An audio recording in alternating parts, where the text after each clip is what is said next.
2024 has been an awesome year, packed with some great RC builds. Cars, trucks, 4x4s, destructive cinematic Hollywood car chases, everything you'd expect from your average RC content creator. As the new year quickly approaches, I thought it would be fun to take a look back at all these projects and see which one of these custom vehicles will be crowned the champion. Hello everyone and welcome. Is it just me or did 2024 fly right by? Well, I guess that's what happens when life keeps you busy. Fortunately, I've had the time to do some tiny wrenching on a variety of custom RC vehicles, and as always, it's been a ton of fun sharing this process with all of you in these videos. Looking over all the projects from this past year, it's quite a varied collection. Modern, vintage, blue, black, 4-wheel drive, 2-wheel drive, sometimes 2-wheel drive even though it's supposed to be 4-wheel drive, sports cars, trucks, 4 wheels, 18 wheels, and in addition to some fun projects utilizing pre-existing Make It RC chassis, such as the FPU C1 used for this Corvette and the FFR SC1 used for this Trans Am, the all-new CTC01 design, and the still very much a work in progress but promising 4x4 chassis prototype are great additions to the Make It RC lineup. Still tinkering, experimenting, and making improvements of course, but I'm really pleased with how these platforms are progressing, and it opens the door to an even greater variety of future plastic model to RC conversions for vehicles beyond simple on-road rear-wheel drive platforms. Easily some of my proudest achievements of 2024, especially as I continue to refine the CTC01 with an update video and new parts coming soon. Going all the way back to the beginning of the year though, I got things started with a fun project modifying this FMS FCX24 lemur. I've been very impressed with the FCX24 platform from the very beginning, and since the initial release of the Power Wagon, they've continued to make various improvements and refinements. Fast forward to, I think around the end of 2023, FMS would release the FCX24 Lemur. This was more of a full-on rock crawler or rock racer type vehicle with a simulated tube chassis and open-wheel design, juxtaposed to, I guess you could say, more scale-looking hard-body trucks that had come out prior. It definitely had its fans, but it was also a bit of a miss in the eyes of some. In my opinion, while a solid rig overall, I felt there was certainly some room for improvement, both with the performance and the appearance. So naturally, with a few parts and a little paint, this is what I ended up with. In my opinion, a way cooler look with a way better stance, and the performance is greatly improved. I didn't go all out here, I was kind of strategic with the parts that I chose and what I wanted to change. I ended up keeping all of the stock electronics, which, while not perfect, have been holding up just fine for the type of driving this lemur has done. But just getting some weight down low and some better tires, as well as extending that wheelbase, has really made a huge difference. No longer is it so top heavy and just rolls over on obstacles like this. It's a very fun vehicle to drive when I want something that's more of a crawler as opposed to the more scaled trail truck type vehicles that make up most of my smaller scale fleet. A very cool ready-to-run vehicle with a few simple mods, but for this next project I went full custom. A fully 3D printed Make It RC chassis and a fully 3D printed body. Now of course 3D printing my own RC chassis for these smaller scale projects is nothing new here on this channel.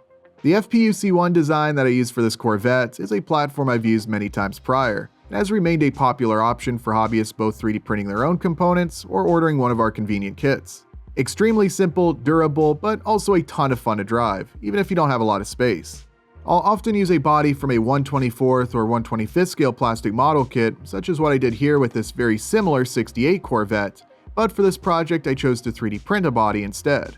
As I talked about during the build video, I think there are various advantages and disadvantages to 3D printing a body in this scale, versus using one from a plastic model kit. There's certainly some things to consider if you're looking to do a similar project. Any shortcomings aside though, this was a very fun build that turned out looking great, and I do love the look of these Greenwood wide-body Corvettes. Probably one of, if not the most fun car to drive that I built in 2024. After the initial build I put in a 3S compatible ESC, and this thing certainly has plenty of power to say the least. Now this car, despite looking quite nice, is still more of a driver, with no interior and not a lot of detail other than the body. But moving over to this 39 Chevy Coupe, it's quite the opposite. Now this was a project I actually started a while back, but I finally got this car wrapped up this year, and I think this is so far one of my favorite vehicles I've ever built. I absolutely love how this thing turned out. A lot of nice scale detail, whether you're looking at it from the top or the bottom, with the detailed chassis really being one of my favorite aspects. I also like how the paint and patina turned out. This was one of my first experiences with doing a weathered paint job, and although a very simple process, I think it turned out looking good and really works well with this 39 Chevy. I was also really happy with the model kit I used, almost 40 years old but contained some very well molded pieces that went together easily, and overall a lot of nice detail was present. This also ended up being a relatively easy model to RC conversion, with the functional MA10 axle and FZ01 front suspension being easily mounted to the included frame. Also, all the electronics tucked away nicely in the trunk and fuel tank. Need to change a battery? Just pop off this upper part of the body and instant easy access. Obviously, this project put a lot more emphasis on scale realism than performance. Not exactly the quickest around the track, especially compared to that Corvette, but still very cool in its own way, and does work very well, even if not the fastest RC car ever built.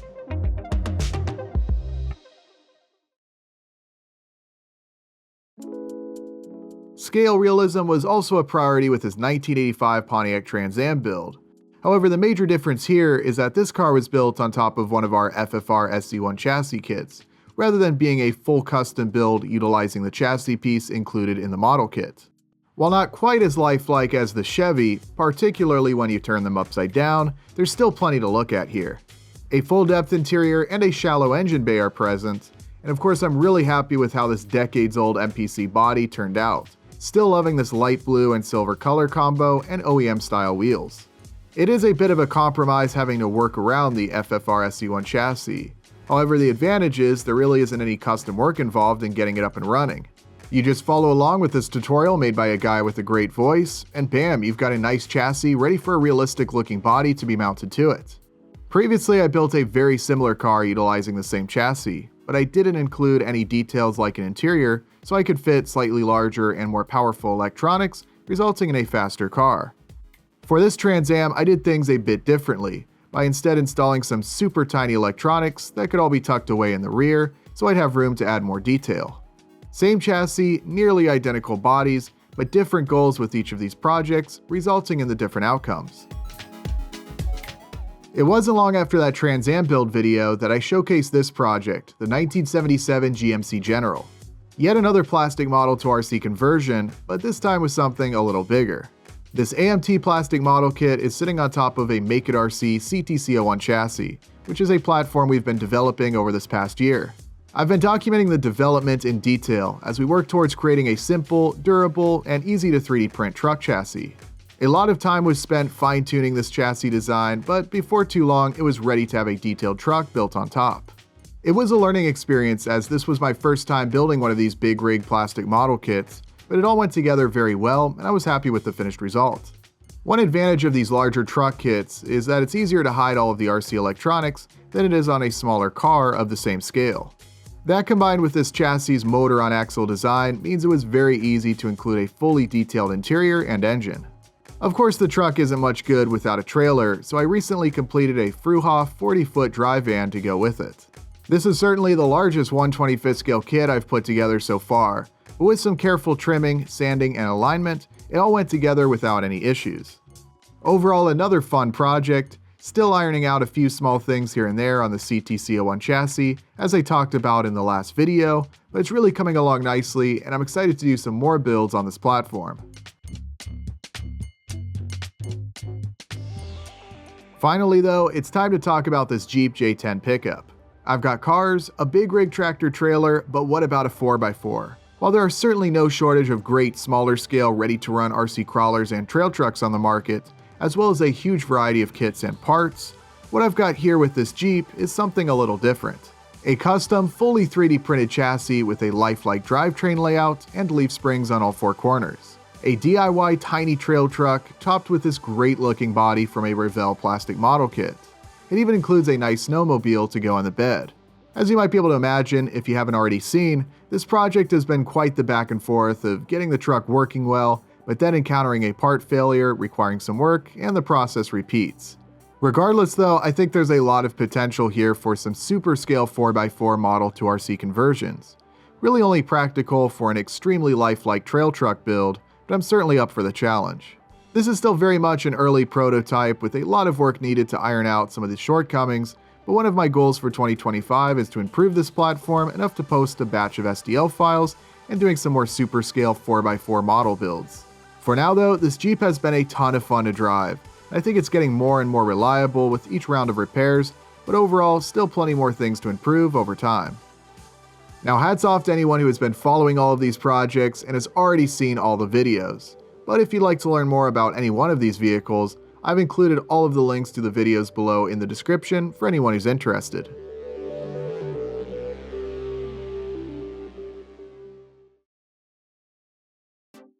Certainly a cool collection of RC vehicles, if I say so myself, but what better way to conclude 2024 than to put each of them to the test? We constructed this very festive track to do just that. We've got lights, trees, and a variety of props spread over this small figure-8 course. The only thing missing is snow, but considering this is set up indoors, I'll consider that a good thing. The challenge is simple. Each vehicle will have 8 laps, or maybe a few more than 8 laps if I mess up the driving, but whichever vehicle is able to set the fastest lap time wins. Now, some of the more observant viewers may be noticing that this particular challenge seems to put certain vehicles in this collection at a much greater advantage. Surely if we had chosen a challenge such as hauling a payload, traversing off-road terrain, or moonshine running, other vehicles here would be at a much greater advantage. That said though, considering this is about the only thing that all of these vehicles are actually able to do, this is what we're going with. Tough luck for the Jeep and GMC. Now, as I've showcased prior on this channel, I'm using the LapTrax app to keep track of all the times. This is a free app that uses your camera to track laps, which I'm running on an old Android device. No need for a transponder or any setup other than just positioning the smartphone and setting the sensitivity. I found it to work very well. Obviously it's not as good as other setups out there, but it's free and again requires basically no setup, so if you're just running some vehicles for fun like I'm doing here, it's really nice to be able to track your lap times and try to beat your best. But with everything ready to go, I started with the GMC General. I decided I would drive 8 laps both with and without the trailer. Not exactly a vehicle built for speed, but I am currently experimenting with some larger, more powerful motors, which will also give this truck a higher top speed. I think it'll prove to be a better all-around setup, which I'll be showcasing in an upcoming video. But with the current N20 size motors installed, it was able to manage a 17.91 without the trailer and a slower 24.99 with the trailer. The trailer definitely reduces the top speed, so it'll be interesting to see how much better this truck is with the higher power motors. I decided to continue with some of the slower vehicles since I figured they're less likely to crash and mess up this wonderful scenery. So next up was the Jeep J10. Now this truck was built to do one thing, and that was cruise down some off-road trails at slow speeds, trying to look as lifelike as possible.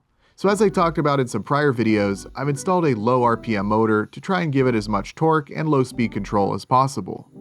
Nowadays, there's some incredible brushless motor and ESC options for slightly larger crawlers than this, which really give you the best of both worlds as far as smooth low speed control and a higher top speed.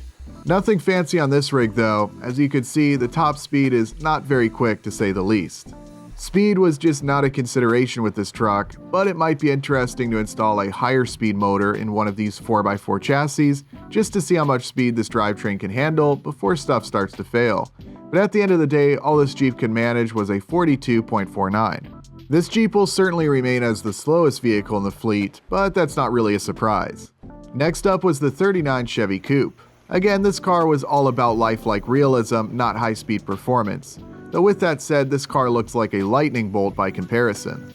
I need to do a little work on the rear suspension as the leaf springs have completely given out, so the axle is riding on the bump stops. I'll probably just throw in a couple of coil springs to assist those 3D printed leaf springs, just like I did on the Jeep. But aside from that, this car is still working great, and I love the look of this thing as it cruises around the track. The fastest time, an 11.12, easily putting this car into first place. Of all these vehicles, I figured the only two that would really be competitive with each other would be this and the Trans Am. Both of these cars are well-detailed plastic model to RC conversions and use nearly identical electronics. I think the difference here is that this N20 motor in the Trans Am is probably a 12-volt motor or maybe a 6-volt being powered on 1S, versus the Chevy Coupe, which I think must be a 3-volt N20 motor, so as a result I'm not getting as much power out of the Trans Am, making it feel a little sluggish by comparison. It could also be because there's more gear reduction on the motor in the Trans Am if it's designed to spin at lower RPMs, but I'm pretty sure in this case it's just a matter of the motor not reaching its full voltage rating.